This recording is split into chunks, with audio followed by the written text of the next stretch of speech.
Halo semua, Assalamualaikum warahmatullahi wabarakatuh, salam sejahtera, dan salam sehat. Perkenalkan, nama saya Anissa Nanang Sulistiawati, SSIT BDMKes. Saya merupakan staf pengajar pada Prodi D3 Kebidanan Nabire, Poltekkes Kemenkes Jayapura. Pada kesempatan ini, saya akan memaparkan mengenai mata kuliah yang saya ampu, yaitu mata kuliah Asuhan Kebidanan pada Ibu Nifas dan Menyusui. Mata kuliah Asuhan Kebidanan pada Ibu Nifas dan Menyusui ini disajikan di semester 3 dengan kode mata kuliah BD 5016 yang disajikan dalam 2 SKS. 16 kali pertemuan, 1 kali UTS, dan 1 kali UAS. Saya akan memaparkan mata kuliah ini menggunakan metode delivery, interaction, dan assessment. Delivery, kami menggunakan metode problem based learning, kemudian kita diskusikan, kemudian ceramah, kemudian tanya jawab, penugasan, dan juga presentasi. Untuk interaction, kami menggunakan grup WA. Kami memiliki grup WA yang dimana grup WA kami bisa saling berdiskusi di sana, menyampaikan materi yang bisa diakses dimanapun mahasiswa berada, kemudian diskusi tentang kasus-kasus yang menjadi tugas bagi mahasiswa. Kemudian ada juga dari Poltekkes Kemenkes Jayapura, kami memiliki akun Siakat yang dimiliki oleh setiap mahasiswa dan juga setiap dosen yang ada. Dalam akun Siakat tersebut kami bisa mengakses baik itu perkuliahan, jadwal perkuliahan, RPS, kemudian KHS mahasiswa, kemudian kami dapat juga mengakses materi ya yang di-upload oleh dosen masing-masing di akun Siakat. Kemudian untuk asesmen, kami menggunakan 2 asesmen, yaitu asesmen secara teori dan juga asesmen secara praktek. Adapun untuk asesmen secara teori, biasanya kami menggunakan memberikan bobot pada penilaian. Yang pertama adalah kehadiran dan tugas, kami memberikan bobot 40%, kemudian UTS 25%, UAS 35%. Adapun nilai praktikum, baik itu diambil dari demonstrasi dan mandiri dari mahasiswa, kami melihat 3 ranah, yaitu sikap, pengetahuan, dan juga keterampilan. Sikap kami memberikan bobot 15%, pengetahuan kami memberikan bobot 25%, yang terbanyak adalah keterampilan, yaitu 60%. Kemudian dari nilai baik itu teori dan juga praktikumnya nanti akan digabung, dan itulah menjadi nilai mata kuliah Asuhan Kebidanan pada Ibu Nifas dan Menyusui. Adapun nilai yang dikatakan lulus adalah C, yang angka minimalnya adalah 56. Dari mata kuliah Asuhan Kebidanan pada Ibu Nifas dan Menyusui ini memiliki deskripsi mata kuliah, yaitu memberikan kemampuan untuk melaksanakan asuhan kebidanan pada Ibu Nifas dan Menyusui dengan pendekatan manajemen kebidanan yang didasari konsep-konsep, kemudian sikap, dan juga keterampilan.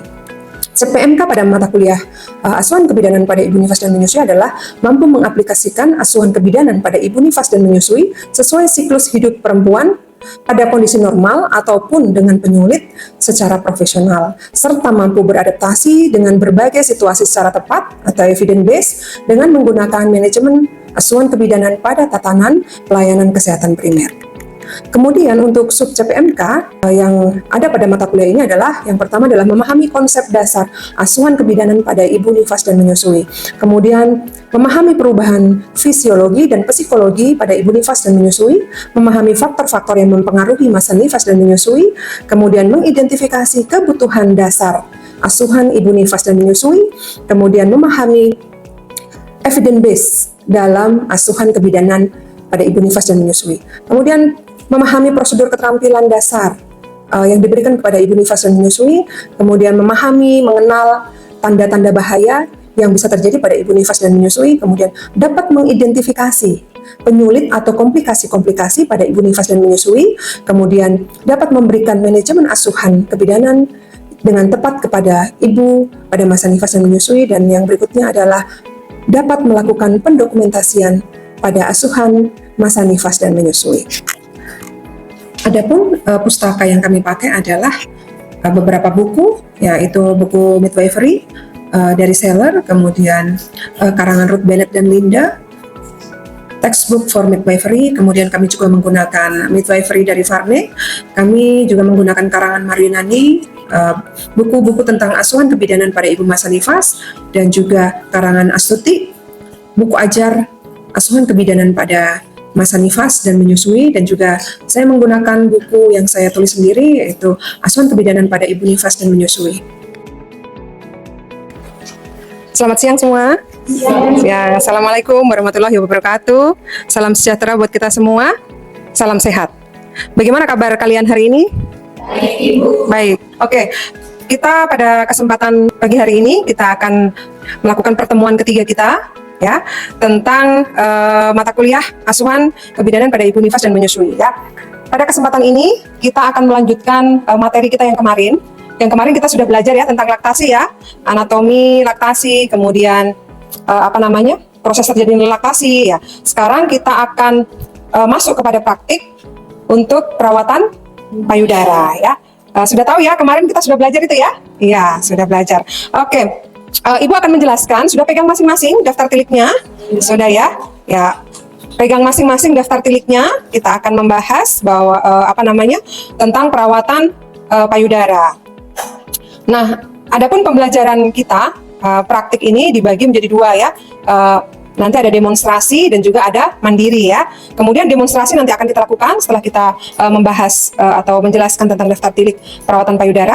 Kemudian adapun penilaian ya, nanti penilaian praktikum sudah disampaikan ya di RPS ya, bahwa penilaian praktik adalah dilihat dari sikap, kemudian apalagi pengetahuan dan juga keterampilan. Nah, jadi kalau sikap 15%, kemudian pengetahuan 25%, dan juga keterampilan adalah yang paling tinggi 60% ya.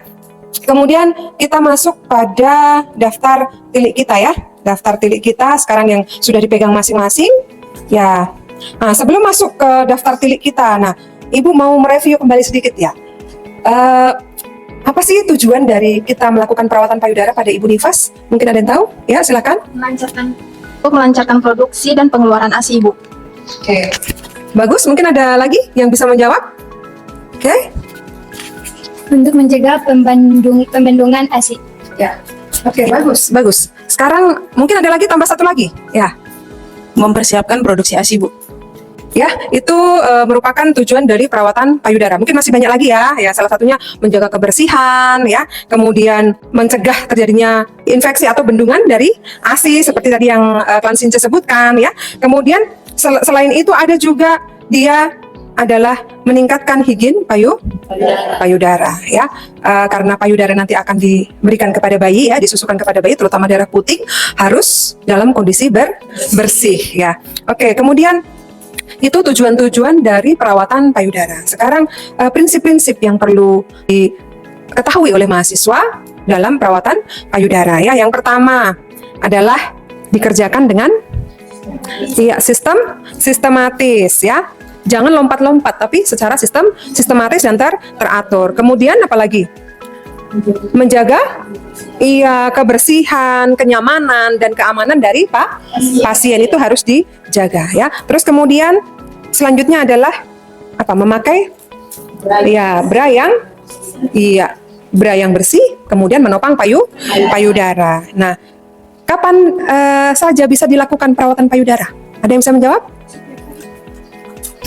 Setiap hari. Oke, setiap hari. Setiap hari. Nah, setiap hari itu kira-kira boleh dilakukan berapa kali? 2 kali. Ada yang mau menjawab? Berapa kali? 2 kali, Bu. Oke ya, jadi kita melakukan perawatan payudara setiap hari dilakukan dua kali ya. Itu prinsip-prinsip yang perlu diketahui oleh siapa? Calon-calon bidan ya, mahasiswa ya. Oke, kita akan melihat daftar tilik kita, coba lihat masing-masing ya. Di sana ada kolom tentang penilaian kinerja.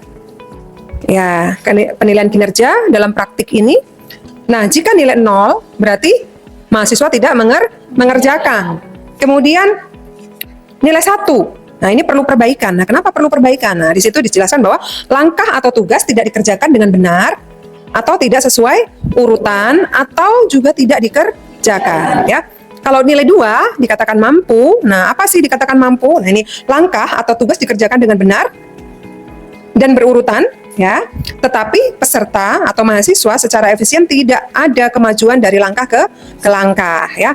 Terus kemudian jika nilai 3 adalah mahir ya, mahir Berarti langkah atau tugas itu dikerjakan dengan benar sesuai dengan urutan ya, secara sempurna ya. Oke, itu untuk penilaiannya daftar tilik praktikum ini. Kemudian persiapan alat ya.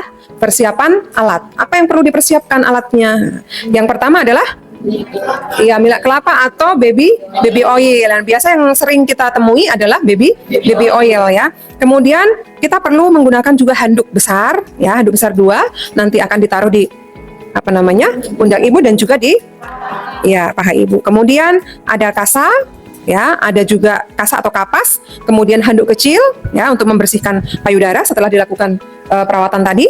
Kemudian ada sampiran untuk menjaga privasi ibu ya. Kemudian ada baskom berisi air hangat dan juga air dingin ya. Kemudian ada juga waslap. Kemudian ada baju ibu dan BH. Nah, kira-kira apa sih yang kurang tadi yang ibu sebutkan? Apa? Coba di ini. Apa yang kurang? APD Ibu. APD ya? Iya. Oke, ya, kita sebagai bidan perlu juga menggunakan APD, alat perlindungan diri kita. Apa kira-kira yang bisa dipakai saat kita melakukan demonstrasi nanti APD-nya? Ya, celemek, kemudian pelindung kepala dan juga masker. Oke, kemudian kita masuk pada sikap dulu ya. Kita masuk kepada sikap kita sebagai petugas kesehatan atau sebagai calon bidan ya. Yang pertama, dalam bekerja harus selalu hati-hati ya, hati-hati. Jadi jangan sampai salah pasien ya, ditanyakan apakah benar ya, ibu namanya Ibu A ya, dengan mungkin nifas hari keberapa gitu ya. Ditanyakan apakah benar-benar itu pasien yang akan kita lakukan perawatan ya. Jadi harus hati-hati dan dipastikan benar itu pasiennya. Kemudian yang kedua, sopan. Kita sering mengatakan bahwa 5S. Apa 5S? Senyum, sapa, salam, sopan, santun. Ya, itu jangan lupa ya. Ya, itu harus kita miliki sebagai seorang bidan. Kemudian, apalagi yang perlu kita lakukan? Iya, melakukan dengan teliti dan tepat ya. Terus berikutnya adalah mencatat hasil dengan benar ya. Sekarang kita masuk pada langkah-langkah ya. Langkah-langkah apa yang perlu kita lakukan saat kita mau melakukan perawatan payudara? Oke, yang pertama kita menjaga privasi tadi, keamanan, kenyamanan dari siapa? Pasien atau ibu ya. Dengan cara bagaimana? Kita menutup pintu, kita memasang sampiran, menutup apa? Jendela, karena kita akan melakukan perawatan payudara adalah daerah yang privasi bagi ibu. Jadi kita perlu menjaga keamanan, kenyamanan dari pasien itu sendiri dengan cara itu tadi ya, menjaga privasinya dengan cara menutup pintu, jendela dan juga ya memasang sampiran. Kemudian langkah berikutnya setelah memasang menjaga privasi ibu. Nah, apa yang harus dikomunikasikan? Iya, menjelaskan tujuan dan prosedur apa? Perawatan payudara ya. Jangan lupa Anda memperkenalkan diri sebelumnya sebagai seorang bidan, memperkenalkan nama, terus tugasnya sebagai apa di ruangan tersebut ya, sehingga kamu melakukan perawatan kepada ibu itu gitu ya. Jadi harus disampaikan, memperkenalkan diri, kemudian ini tadi menjelaskan tujuan dari perawatan payudara. Kemudian setelah itu ya, apa yang perlu disiapkan? Kita membawa apa ini?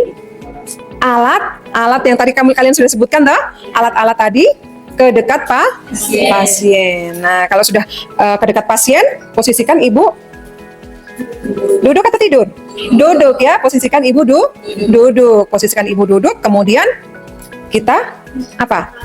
Melepas bajunya ibu, kemudian BH-nya, dan kita memasang handuk, baik itu di pundak ibu dan juga di paha ibu. Selanjutnya apa? Selanjutnya setelah itu?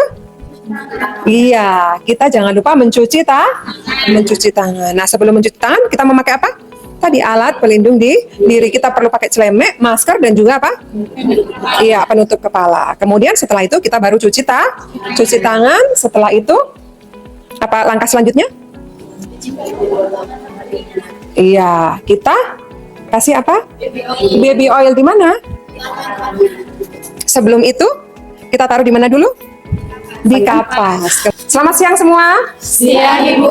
Oke, kita tadi sudah membahas tentang daftar tili kita. Sekarang kita akan langsung pada demonstrasi melakukan perawatan payudara. Ya. Masih ingat apa yang pertama kita harus lakukan tadi?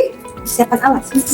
Yang pertama kita harus lakukan adalah menjaga Privasi. Iya, privasi pasien dengan cara kita menutup pintu, jendela, kemudian memasang memasang sampiran. Kemudian setelah itu kita memberitahu maksud dan tujuan. Jadi kita komunikasi dengan pasien. Ingat ada 5 S.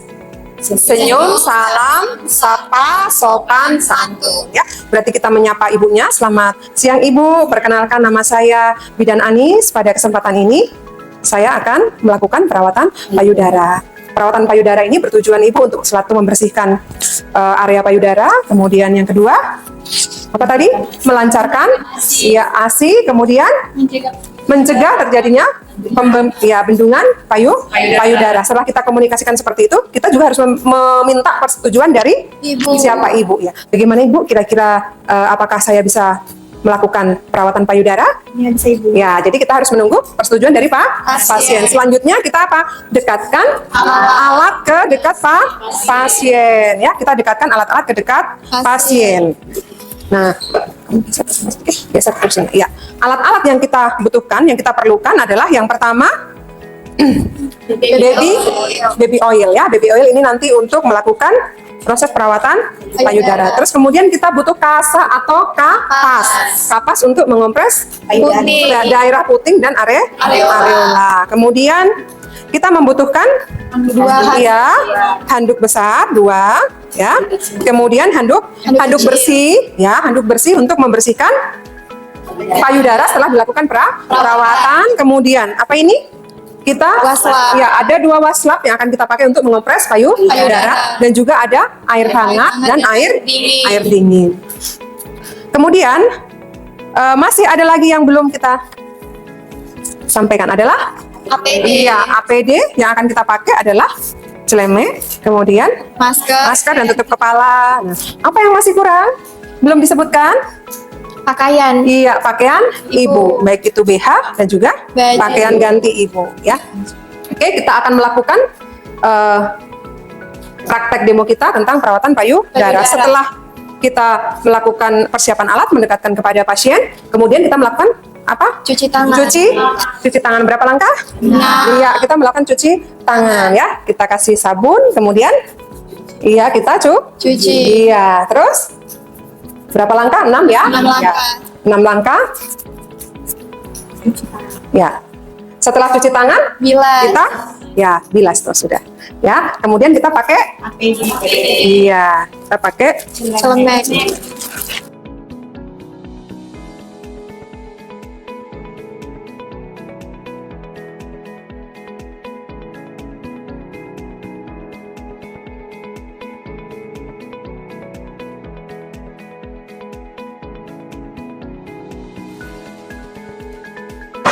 kita pakai Penutup kepala. dan juga alas kaki ya, tetap kita pakai. Kemudian kita pakai masker ya. Ya, permisi Ibu, saya buka dulu Ibu. Kita pasang dulu handuk di bawah paha Ibu, kemudian kita buka baju.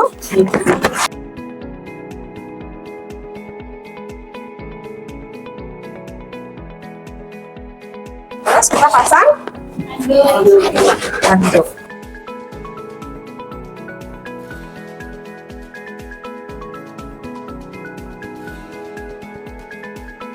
Oke, selanjutnya kita langkah untuk mengompres apa dulu tadi? Putih. Iya, puting susu.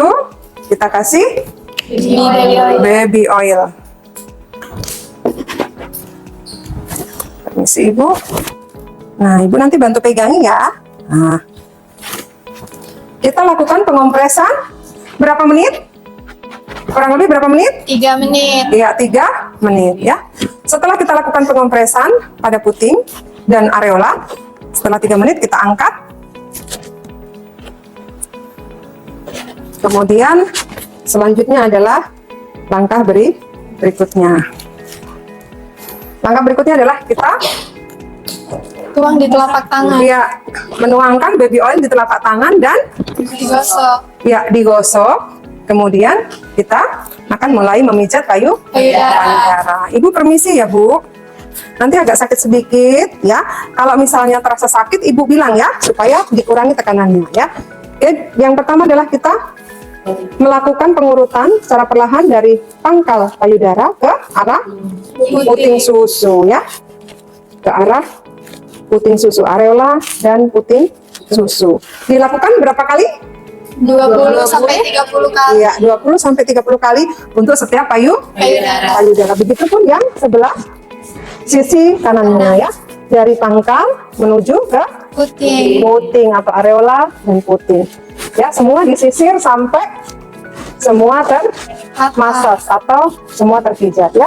Itu langkah yang awal ya. Sekarang langkah Kedua, ya, berikutnya adalah kita letakkan di tengah. iya di antara dua payudara tangan kita, terus kemudian kita Putar putar dari atas sampai ke bawah. iya begini ya. Ini juga dilakukan 20 sampai iya 30 kali. 20 sampai 30 Kali. iya ya. Ini semua kanan dan Kiri. kiri ya. Dilakukan 20 sampai 30 kali. Nah, langkah berikutnya adalah satu menopang, kemudian kita menggunakan sisi Jari jari kelingking. kelingking kita ya. Ini berapa kali? 20 Iya, 20 sampai 30 kali. Begitupun di Sebelahnya. iya sebelah kanan ya, 20 sampai 30 Kali. 30 kali ya. Sambil ingat bertanya respon dari Ibu. ibu, apakah ibu merasa Nyeri. nyeri, sakit? Harus ditanya Tanya. supaya kita bisa mengurangi tekanan dalam kita melakukan perawatan. Payudara. Terus lanjut berikutnya adalah kita menggunakan Buku-buku. iya tadi kan sudah lemas ya, sudah tidak terlalu tegang karena dari step pertama, kedua dan ketiga. Sekarang kita ke step yang keempat adalah dengan menggunakan buku-buku Jari. ya. Ini dari pangkal menuju ke areola dan puting. Begitu juga yang sebelah. Iya, jadi setiap payudara kita wajib memberikan massage atau pijatan kurang lebih 20 sampai 30 kali. Setelah itu baru kita lakukan Kompres. ya, pengompresan ya. Kita kompres dengan air hangat ya. Nah, kemudian setelah air hangat, kemudian air dingin ya. Secara Bergantian. sampai 5 kali. iya kurang lebih 5 kali atau 5 Menit. sampai 5 menit. Setelah itu kalau mau cek apakah ASI sudah keluar atau belum, kita pencet di bagian Areola. iya ya.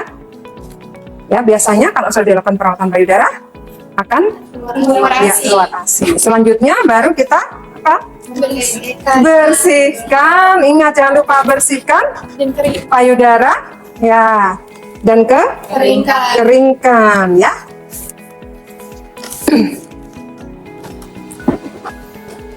Bagaimana Ibu?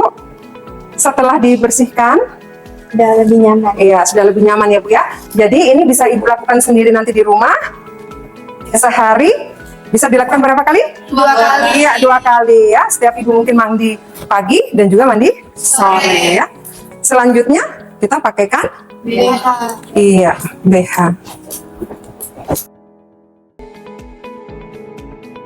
Ini sih Ibu. Nah.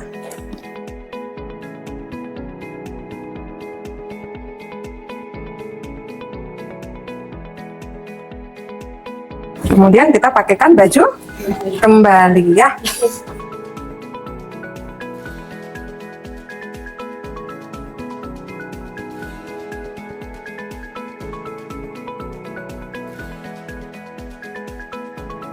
Oke, berarti kira-kira sudah jelas tadi yang disampaikan? Jelas. Iya, kita ulang kembali. Ingat, yang pertama kita perlu harus teliti. Teliti. Teliti. Terus melakukan harus secara berurutan. Jangan sampai lupa ya. Terus komunikasi itu sangat penting. Dan yang terakhir, setelah kita melakukan, Catat hasil. ya, sebelum mencatat hasil, bereskan alat, mencatat hasil, dan cuci tangan ya. Jangan lupa ya. Nah, ini tadi Ibu sudah demonstrasi. Nah, kemudian nanti kalian harus masing-masing mencoba secara mandiri ya. Bisa? Bisa, oke.